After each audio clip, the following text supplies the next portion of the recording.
Hello बच्चों, कैसे हो आप सभी। आशा करता हूँ सभी अच्छे होंगे, मस्त होंगे। माफ़ी चाहता हूँ, 2 दिन हो गए मैं आपके लिए क्लास कर नहीं पाया, थोड़ी सी प्रॉब्लम चल रही थी। ठीक है, देखिए स्टार्ट तो करना था मैं 50 क्वेश्चन से आगे, लेकिन एक क्वेश्चन जो गलत हो चुका है वो 39 है। एक बच्चे ने मुझे मैसेज भी किया था। देखिए 39 का देखिए, 39 में आपके पास जो ऑप्शन दिए गए हैं इसमें जो बॉक्साइड है वो सबसे अलग है, और बॉक्साइड जो होता है वो एल्युमिनियम का, ठीक है, एल्युमिनियम का अयस्क होता है। ठीक है, आयरन के बाकी तीनों हैं, तो इसका ऑप्शन बी सही होगा। ठीक है, आइए 50 से आगे के क्वेश्चन देखते हैं।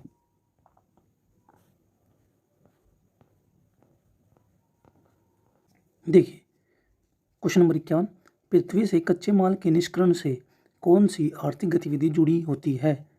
ऑप्शन ए माध्यमिक, ऑप्शन बी तृतीय, ऑप्शन सी चतुर्थ, ऑप्शन डी प्राथमिक। तो देखिए कच्चे माल की बात कर रहे हैं। कच्चा माल क्या होता है? कच्चा माल जैसे कृषि हुआ है ना, तो ये कच्चा माल जो ऐसी चीज़ें होती हैं वो किस में होती हैं? वो प्राथमिक गतिविधि में होती है, यानी कि प्राथमिक सेक्टर में होती हैं। ठीक है, अब क्वेश्चन नंबर 1 देखिए, निम्नलिखित में से कौन सी चतुर्थ आर्थिक गतिविधि का उदाहरण है? ऑप्शन ए स्वास्थ्य सेवाएं, ऑप्शन बी बैंकिंग सेवाएं, ऑप्शन सी अनुसंधान और विकास, ऑप्शन डी निर्माण। देखिए मैंने कहा कि आपको यदि सेक्टर में कौन सी चीज़ें आती हैं तो आपको कन्फर्म हो जाएगा। देखिए पहला जो प्राथमिक सेक्टर होता है उसमें जो डायरेक्टली एक तरह से कह सकते हो जो कृषि से, यानी कि आप कह सकते हो नेचर से जुड़ा हुआ है, वो होता है प्राथमिक सेक्टर में। द्वितीय सेक्टर में क्या होता है, जैसे निर्माण हो गया, विनिर्माण हो गया, भवन उद्योग, ये सब चीज़ें किसमें होती हैं? द्वितीय सेक्टर में होती हैं। तृतीय सेक्टर जो होता है उसमें सेवाएं आती हैं, और चतुर्थ सेक्टर जो होता है उसमें अनुसंधान, कानून जैसी चीज़ें आती हैं। तो आपका चतुर्थ सेक्टर में क्या रहा होगा? क्वेश्चन नंबर 52 का आपका आंसर होगा सी। ठीक है, चलिए आगे चलते हैं। क्वेश्चन नंबर 53 देखिए, निम्नलिखित में से कौन सा एक कॉटेज लघु उद्योग का उदाहरण है? ऑप्शन ए ऑटोमोबाइल उत्पादन, ऑप्शन बी खनन, ऑप्शन सी कपड़ा उत्पादन, ऑप्शन डी फार्मास्यूटिकल उत्पादन। देखिए एक कॉमन सी, अगर आप अपनी माइंड का यूज़ करो तो आप देखिए ऑटोमोबाइल एक लघु उद्योग हो सकता है? नहीं, इसके लिए बड़ा प्लांट लगता है। ठीक है, फिर खनन, छोटे स्तर पर खनन होती है? नहीं, माइनिंग बहुत बड़े स्तर पर होती है। ठीक है, उसके बाद फार्मास्यूटिकल, ये भी एक बड़ा उद्योग है। तो जो छोटा उद्योग बचता है वो कपड़ा बचता है। देखिए आप घर घर में भी कपड़े का उत्पादन कर सकते हो, जैसे सूत काटना, उससे कपड़े बनाना, है ना, वो सब किससे हो सकता है? तो एक लघु लघु उद्योग के रूप में हो सकता है। ठीक है, क्वेश्चन नंबर 54 देखिए, कौन सा आर्थिक गतिविधि जल गैस बिजली जैसी सेवाओं को प्रदान करने के साथ जुड़ा हुआ है? ऑप्शन ए चतुर्थ, ऑप्शन बी माध्यमिक, ऑप्शन सी प्राथमिक, ऑप्शन डी तृतीयक, यानी कि ये सेक्टर की ही बात कर रहा है। तो क्वेश्चन नंबर 54 का आपका आंसर होगा बी, यानी कि माध्यमिक। ठीक है, देखिए जब आपको गैस जल और बिजली दी जाती है, इसका मतलब है कि उनका हमने उत्पादन कर लिया। उत्पादन मान यानी कि वो पहले से थी और उनका हमने विनिर्माण करके अपने लिए योग्य बनाया। जैसे कि समुद्र से जल को निकाल कर अपने योग्य बनाना, बिजली निकालना और फिर गैसेज निकालना, ये सब निकाल लेते हैं ना प्राकृतिक तौर से पहले हम, यानी कि प्राथमिक सेक्टर से हम इन्हें निकाल चुके हैं और इनका विनिर्माण करके अपने लिए यूज के लिए बना रहे हैं। ठीक है, आगे चलते हैं।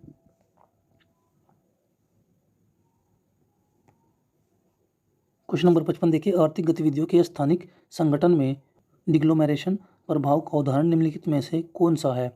ऑप्शन ए उद्योगों का विकेंद्रीकरण, ऑप्शन ए शहर में एक व्यापार जोन का गठन, ऑप्शन सी नए औद्योगिक पार्क का विकास, ऑप्शन डी एक विशेष क्षेत्र में उद्योग का समन्वय। क्वेश्चन नंबर 55 का आपका आंसर होगा डी। क्वेश्चन नंबर 56, कौन सा कृषि प्रकार भूमि के स्वामित्व पर आधारित है? ऑप्शन ए उत्सर्जनशील कृषि, ऑप्शन बी वाणिज्यिक कृषि, ऑप्शन सी विस्तारशील कृषि, ऑप्शन डी जीवनोन्नति कृषि। तो क्वेश्चन नंबर 56 का जो आपका आंसर होगा वह बी होगा, कमर्शियल कृषि।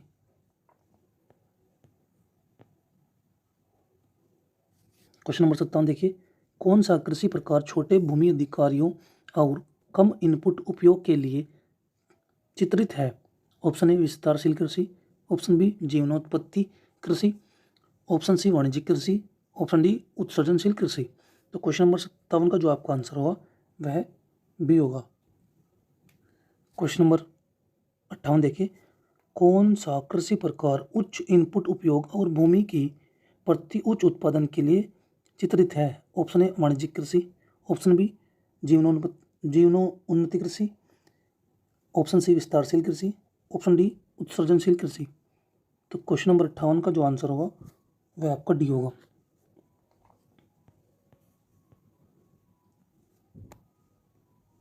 क्वेश्चन नंबर 59 देखिए, किस कृषि प्रकार पर यांत्रिकरण के स्तर पर आधारित होता है? ऑप्शन ए पारंपरिक कृषि, ऑप्शन बी रूढ़िगत कृषि, ऑप्शन सी सतत कृषि, ऑप्शन डी आधुनिक कृषि। क्वेश्चन नंबर 59 का आपका आंसर होगा डी मॉडर्न एग्रीकल्चर यानी कि आधुनिक कृषि। क्वेश्चन नंबर 60, कृषि के कौन से प्रकार अपने खेती तकनीकों और उत्पादन पद्धतियों को स्थानों के आधार पर विशेषता देते हुए विकसित किए जाते हैं? ऑप्शन ए जैविक कृषि, ऑप्शन बी वैज्ञानिक कृषि, ऑप्शन सी विकासशील कृषि, ऑप्शन डी एकीकृत कृषि। तो क्वेश्चन नंबर 60 का जो आपका आंसर होगा वह बी होगा, यानी कि साइंटिफिक जो एग्रीकल्चर होती है उसकी बात कर रहे हैं। चलिए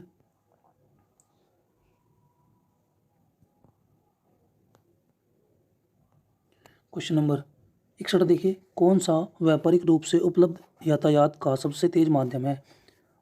ऑप्शन ए उच्च गति वाली train, option B hyperloop, option C supersonic jet, option D electric car. देखिए जो यातायात का तेज माध्यम की बात कर रहा है, सस्ती आपसे बात नहीं कर रहा है। सबसे तेज होना चाहिए था कि हवाई जहाज़ से सबसे तेज गति से व्यापार होता है, लेकिन यहाँ पर क्या है कि ट्रेन लिखा हुआ है, इलेक्ट्रिकल कार लिखी हुई है, हाइपरलूप लिखा हुआ है, तो सुपरसोनिक जो जेट होते हैं वो सबसे तेज गति से चलते हैं। ठीक है। क्वेश्चन नंबर 62 देखिए, कौन सा देश सबसे आधुनिक सार्वजनिक यातायात प्रणाली के लिए जाना जाता है? Option A Japan, option B America, option C Germany, option D France. देखिए क्वेश्चन के 4 ऑप्शनों के अकॉर्डिंग तो जापान है, लेकिन ऐसे बहुत सारी कंट्री हैं जो सबसे आधुनिक तीव्र गति से जो क्या है कि व्यापार करते हैं, जिसमें सिंगापुर भी है, हांगकॉन्ग भी है, बहुत सारी कंट्री हैं जो ऐसा करती हैं, जो इनसे भी फास्ट काम करती हैं। ठीक है। क्वेश्चन नंबर 63 देखिए, प्रति यात्री मील के अनुसार सबसे ऊर्जा कुशल माध्यम कौन सा है? Option A electrical car, option B cycle, option C train, option D bus. तो देखिए सबसे सस्ते की बात हो रही है, देखिए फ्यूल एफिशिएंसी की बात हो रही है, तो इसका मतलब होगा बाईसाइकिल, यानी कि कुछ भी खर्च नहीं होगा और आपको जो प्रति मील जाना होगा वो सबसे सस्ता पड़ेगा। ठीक है, चलिए आगे चलते हैं।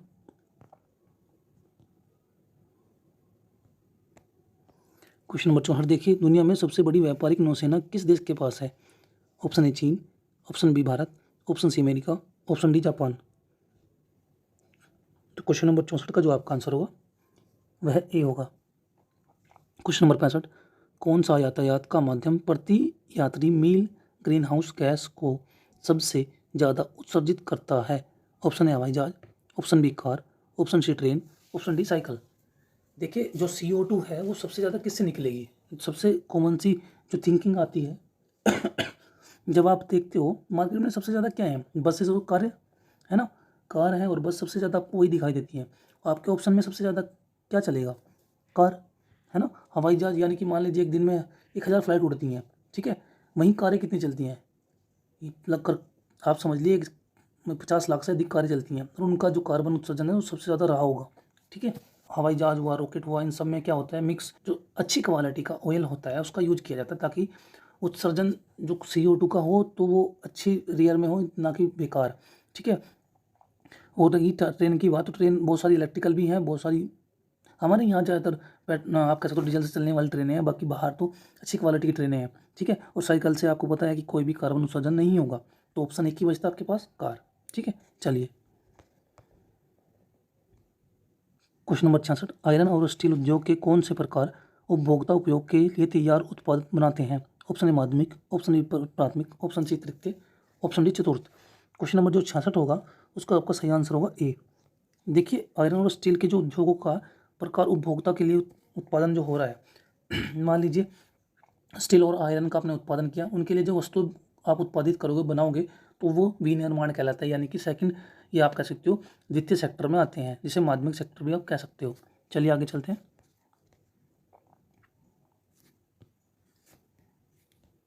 क्वेश्चन नंबर 67, स्टील उत्पादन की गुणवत्ता पर सबसे अधिक प्रभाव डालने वाला कारक कौन सा होता है? ऑप्शन ए कच्चे माल उपयोग, ऑप्शन बी उत्पादन प्रक्रिया, ऑप्शन सी इस्पात संरचना, ऑप्शन डी बी तथा सी दोनों। क्वेश्चन नंबर 67 का जो आपका आंसर होगा वह डी होगा। इसके मल्टीपल आंसर होते हैं तो इसलिए इसमें दो जो मेल खा रहे हैं वो उत्पादन प्रक्रिया और इस्पात इसका सही आंसर होगा। ठीक है, क्वेश्चन नंबर 68 देखिए, दुनिया का सबसे बड़ा कपास उत्पादक देश कौन सा है? ऑप्शन अमेरिका, ऑप्शन बी चीन, option C Bharat, option D Pakistan. तो क्वेश्चन नंबर 68 का आपका आंसर होगा चीन, बी। नेक्स्ट देखिए,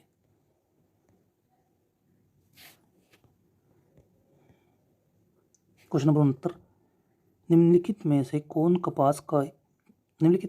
कपास के उत्पादन को प्रभावित करने वाला एक मुख्य कारक है?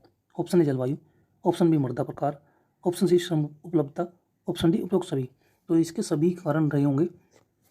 ठीक है, चलिए आगे चलते हैं।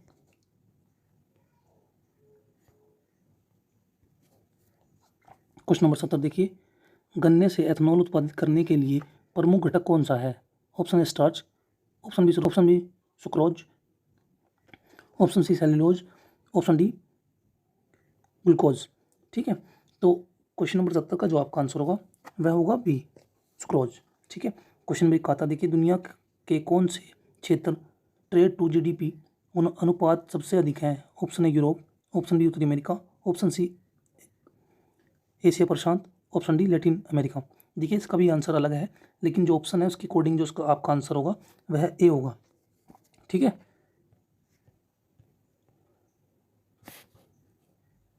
क्वेश्चन नंबर 72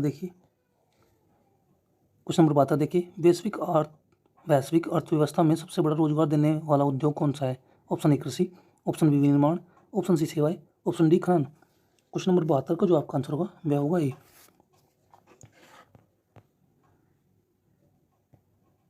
क्वेश्चन नंबर 73 देखिए, जीडीपी के आधार पर सबसे बड़ा ट्रेड समझौता कौन सा है? Option A NAFTA, option B European संघ, option C ASEAN, option D TPP. देखिए इसका भी आंसर होना तो चाहिए था RCEP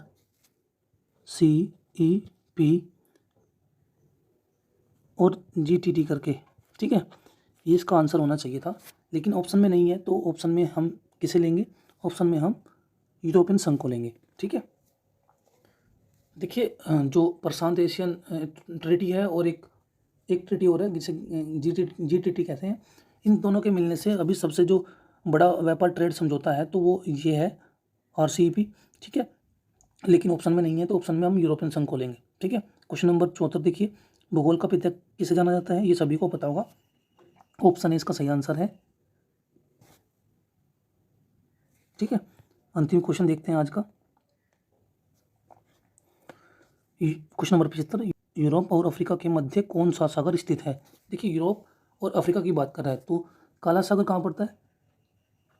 काला सागर एशिया और अफ्रीका के मध्य पड़ता है। ठीक है, लाल सागर कहाँ पड़ता है? लाल सागर जो पड़ता है एशिया और अफ्रीका के मध्य पड़ता है। बाल्टिक सागर की अगर हम बात करें ये यूरोप में पड़ता है। ठीक है, और फिर बचता कौन है? भूमध्य सागर। भूमध्य सागर जो इसका यूरोप और अफ्रीका के मध्य पड़ता है। ठीक है, तो उसका सही आंसर क्या होगा? डी होगा। ठीक है, तो ये आपकी क्लास थी। और देखिए आपका जानकारी के लिए मैं फिर से बता दूं, आप जितने भी बच्चे यहाँ देखोगे सभी कमेंट कर देना। इस सेमेस्टर देखिए, ये सेमेस्टर स्टार्ट होने से पहले मैं चाहता हूँ अगर आप पढ़ना चाहते हो तो मैं आपको जो ऑब्जेक्टिव में जो क्वेश्चंस आते हैं, देखिए मुझे पता था कि लगभग वो ऐसे ही क्वेश्चन पूछता है और मैंने भेजे थे आपको आपने कहा कि मुझे उनमें से मुझे एक भी क्वेश्चन नहीं मिला है। ठीक है, मैंने पहले ही आपको कहा था कि इस प्रकार के क्वेश्चन आएंगे।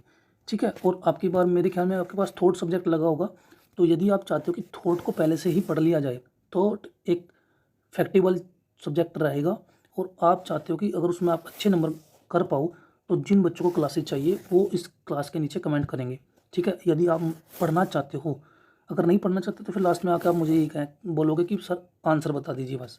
ठीक है, फिर से मैं चाहता हूँ कि अगर आपको थॉट पढ़ना है, ठीक है, थॉट होगा या इंडिया ज्योग्राफी जो भी रहा होगा, और आपको यदि पढ़ना है पहले ही एडवांस में स्टार्ट करना है तो बता दीजिए, कंटिन्यूटी से आपके लिए क्लास रख दी जाएगी। ठीक है, कमेंट आपको अवश्य करना होगा। ठीक है, तो मिलते हैं दोबारा नेक्स्ट क्लास में, तब तक के लिए धन्यवाद।